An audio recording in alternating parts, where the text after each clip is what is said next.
the two major concerns the first year, one, not gaining enough. What about the other side of the coin? You get a kid overeating, getting very heavy. What could you suggest to mothers so you don't end up with a kid that is 30 pounds at a year of age and you wouldn't want that? Is there any tips you can give the first year?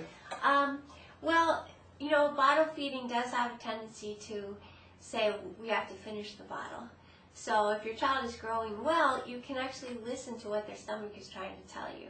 If they're cutting off at, 8 ounces, you don't have to go up to the whole 9 that you can fit in the bottle. And a lot of times people are concerned about their child maybe crying, and so sometimes we see that as soon as the baby cries, they feel like it needs a bottle. So babies and mothers fit in. So you're recommending a hug before you give the bottle? Yeah, there's a natural rhythm, and I think that, again, we don't have that much experience with children that you have to slow down in their eating.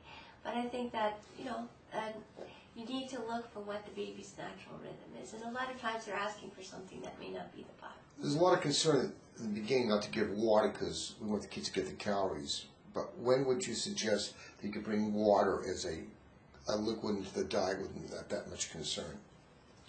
Well, if the child is growing well over the first, 3 to 6 months, then I think it would be fine. Then water could be good, and that obviously you're not going to get very heavy. No. What about juices? It's called the empty calorie thing. Right. Is that a good or bad idea to introduce in the diet the first year?